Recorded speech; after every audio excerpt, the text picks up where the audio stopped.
सद्गुरु के सानिध्य में समर्पण के संस्कार में आ जाती है जब कोई आत्मा, तो घट जाएगी उसके जीवन में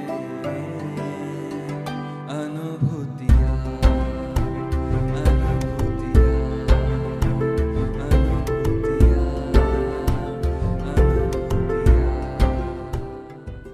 गुरुदेव के चरणों में कोटि कोटि वंदन, गुरु मैया के चरणों में कोटि कोटि वंदन।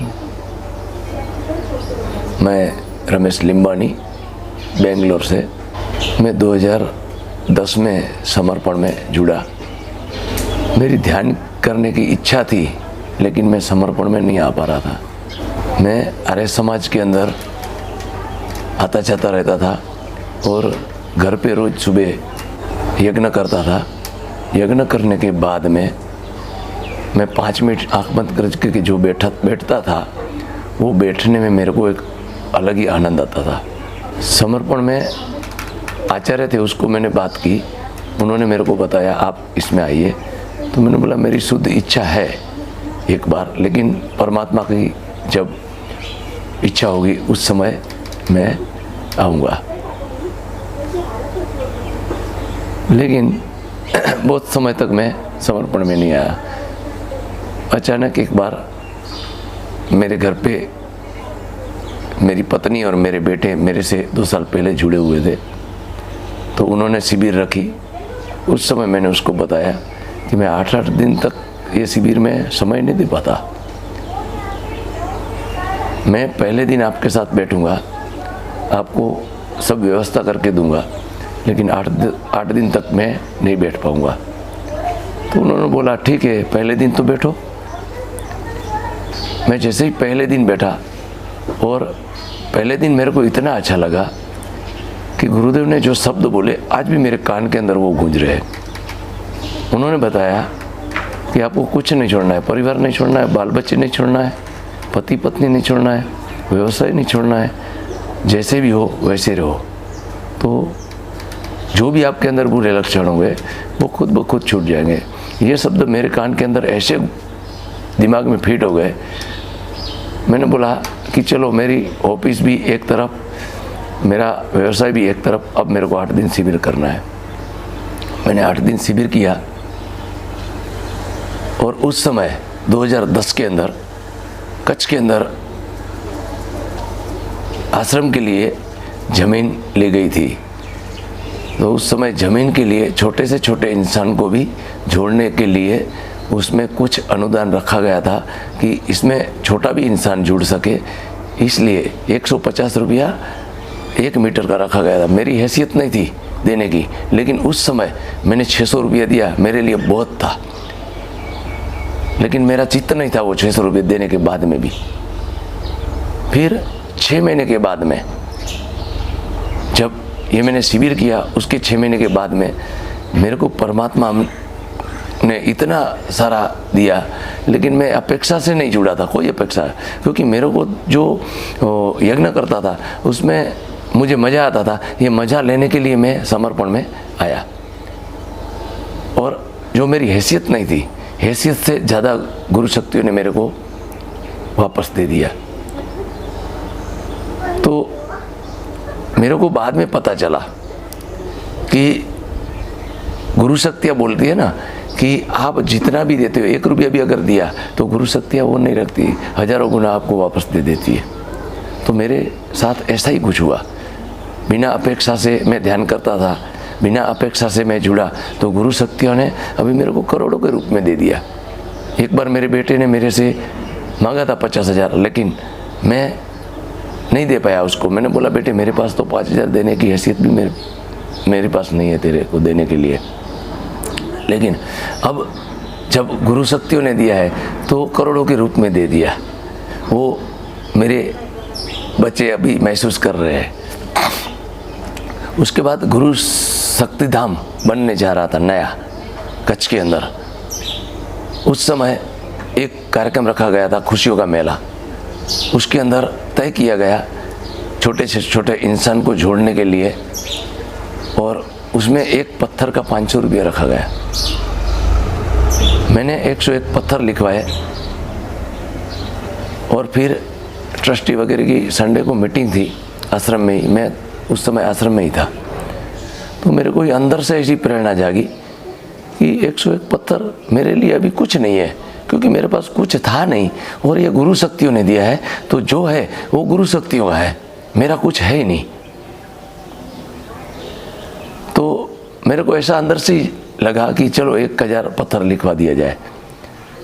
तो मैंने मैनेजर से फ़ोन लिया और सोचा कि चलो मेरे बेटे को मैं पूछूंगा, ऐसा ऐसा है, 1000 पत्थर लिखवाने का क्या करूं।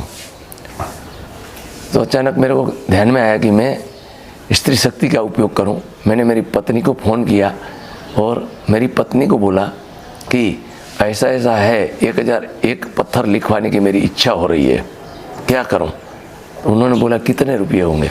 मैंने बोला 5 लाख हो जाएंगे। बोले इतने सारे। मैंने बोला अपना कहाँ है, जो है वो गुरु शक्ति का ही है, उन्होंने दिया है, उसको वापस देना है हमको।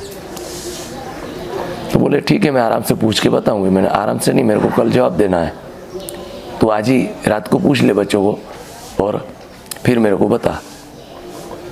मेरा छोटा लड़का हमको समर्पण में लाया और बड़ा लड़का समर्पण को आज भी नहीं मानता है, उस समय भी नहीं मानता था, कभी कभी विरोध भी करता है।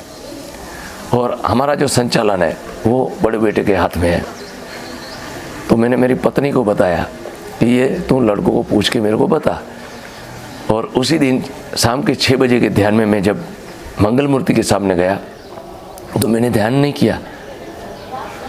मंगल मूर्ति के सामने बैठ के मैंने प्रार्थना ही की, हे गुरुदेव, मैंने आज तक आपके पास से कुछ मांगा नहीं है, आज पहली बार मैं मांग रहा हूँ। जहाँ पे लाखों लोगों का कल्याण होने वाला है उसके लिए मैं मांग रहा हूँ। तो मेरे 2 लड़के हैं, एक समर्पण में लाने वाला है और दूसरा मानता भी नहीं है। तो मैं यही आपसे प्रार्थना करता हूँ कि दोनों को एक साथ में ऐसी अनुभूति करवाइए कि जिससे ये ज़्यादा से ज़्यादा अनुदान जो देने का है, जहाँ लाखों लोगों का कल्याण होने वाला है, उस जगह पे देना है। तो दोनों को ऐसी अनुभूति करवाइए कि वो ये अनुदान देने के लिए मना ना करे। रात को मेरी पत्नी ने पूछा और दूसरे दिन सुबह उसका फ़ोन आया कि बच्चों ने हाँ कर दिए। तो मैं तो रो ही पड़ा उसी समय, मेरी खुशी का पार ही ना रहा और मेरी आँख में से आंसू चालू हो गए। फिर मेरी पत्नी को मैंने बोला ठीक है, तुम बड़े लड़के को बोलना मेरे को फ़ोन करे। मेरे बड़े लड़के ने फ़ोन आया और उसने पूछा पिताजी ये पैसे कितने दिन में देने गए। मैंने बोला बेटे 3 साल में देने गए, 3 साल में हम ये पैसे कभी भी दे सकते हैं। तो मेरे को बोले ठीक है, हाँ बोल दो। और गुरु कृपा इतनी बरसी कि अभी 1 साल हुआ है, 1 साल में मैंने 4.5 लाख रुपया दे दिया है। तो मेरे ऊपर ये बहुत बड़ी मेरे लिए एक अनुभूति है। और अभी मेरे को वो बाद में समझ में आया कि गुरु शक्तियाँ बोलती है ना कि आप 1 रुपया दो, 1000 गुना वो वापस देती है। तो तब मेरे को याद आया कि मैंने वो बिना अपेक्षा से 600 रुपये दिए थे ज़मीन के लिए, तो ये गुरु शक्तियों ने रखा नहीं, अभी करोड़ों के रूप में मेरे को जो वापस दिया, तो अभी मैं ये दे रहा हूँ तो वो कुछ नहीं है गुरुदेव के लिए, ये गुरु शक्ति धाम के लिए कुछ नहीं है, तो मैं उसका ही उसको वापस दे रहा हूँ। बस यही मेरी एक अच्छी सबसे बड़ी अनुभूति थी, ये बताया। और एक अनुभूति मेरी थी, वो भी मैं अभी बताना चाहता हूँ, छोटी सी है। मेरे को पढ़ने का बहुत शौक है। हिमालय समर्पण भाग मैं बार बार पढ़ता हूँ। भाग 5, हिमालय समर्पण भाग 5 जब मैं पढ़ रहा था तो घर पे मुझे खिंचाव होने लगा कि भाई मुझे कहाँ जाना है। मेरे को ऐसा लगता है मैं यहाँ से भाग जाऊँ। पत्नी को बताया, मैंने बोला मेरे अंदर मुझे ऐसा हो रहा है, खिंचाव हो रहा है, कहीं अज्ञात शक्तियाँ खींच रही है, बुला रही है, ऐसा लग रहा था। और मेरे को ऐसा लग रहा कि मैं यहाँ से भाग जाऊँ। तो अभी मैं क्या करूँ। 4 साल पहले उन्हीं के पास से मैंने छुट्टी मांगी थी 2 साल की आश्रम में रहने के लिए, लेकिन उन्होंने बताया था अभी बच्चे छोटे हैं, बच्चों की शादी हो जाए उसके बाद में आपको जहाँ जाना है वहाँ जाना। तो बच्चों की शादी भी हो गई, 2 साल निकल गए, बच्चों के बच्चे भी हो गए, 4 साल निकल गए। तब ये मेरे को महसूस होने लगा। तब उसको मैंने बताया, मेरी पत्नी को मैंने बोला मैंने आपके पास से 2 साल की छुट्टी मांगी थी और मेरे को ऐसा महसूस हो रहा है कहीं जाने का, तो अब मैं क्या करूं, आप ही बताइए। तो उन्होंने मेरे को बताया, एक काम कीजिए, हम अरड़ का गुरु पूर्णिमा में जा रहे हैं, वो गुरु पूर्णिमा करने के बाद में मैं आपको 1 साल के लिए छुट्टी दे रही हूँ, आप आश्रम में 1 साल के लिए जा सकते हैं गुरु कार्य करने के लिए। गुरु पूर्णिमा करने के बाद में मैं जब आश्रम पहुँचा, आश्रम गया, तो वहाँ पे भी मैंने ये 6ठा भाग शुरू किया पढ़ना। और जैसे ही पढ़ना शुरू किया तो जो मेरे को महसूस हो रहा था, खिंचाव हो रहा था, वो पूरा बंद हो गया। मतलब गुरु शक्तियाँ मेरे को यहाँ पे बुला रही थी आश्रम के लिए। तो मैं सबसे ज़्यादा से ज़्यादा धन्यवाद मैं मेरी पत्नी को देता हूँ, क्योंकि मेरे को 1 साल की उन्होंने आश्रम में रहने के लिए छुट्टी दी है। जय बाबा स्वामी।